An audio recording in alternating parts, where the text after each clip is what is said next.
Allora, siamo col numero 1 delle Breganze Marco Zanfi, stasera la sconfitta 4-0 a Lodi, una tua ottima prestazione intanto, quindi complimenti, non era facile, ci avete messo tutto quello che potevate e soprattutto nel primo tempo siete riusciti a imbrigliare bene l'Amatori, poi dopo il doppio vantaggio si è fatta più difficile.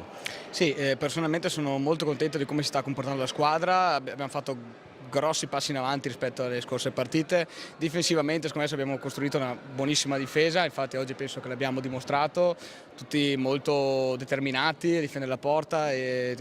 sono contento, secondo me oggi usciamo comunque a testa alta, anche se purtroppo il risultato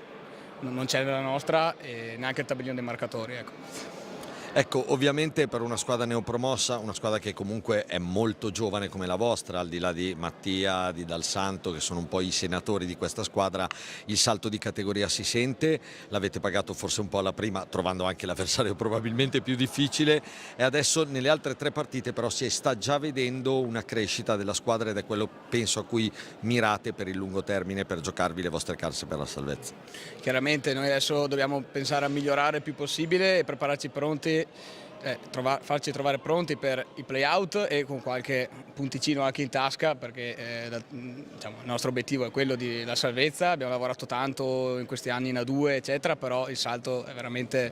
abissale, quindi un passo alla volta, partita dopo partita. Tornate in casa mercoledì per la sfida col Sandrigo, uno dei tanti derby che vi aspettano lassù in Veneto, una partita importante. Le 3 che avete fatto adesso quanto vi possono dare a livello di morale, a livello di mentalità per affrontare nel migliore dei modi la sfida di mercoledì? Beh, chiaramente a livello di morale non possiamo nasconderci che siamo un po' giù, perché soprattutto la partita col Montebello era una partita in cui noi abbiamo creduto tanto e alla fine abbiamo disputato comunque una buona partita, poi alla fine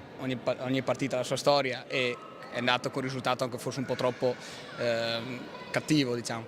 Però dico, secondo me dobbiamo resettare tutto a livello di testa, dobbiamo pensare che quella lì è una nuova partita, pensiamo a prepararla meglio che possiamo e dopo la pista dirà la verità su quello che ci siamo fatti.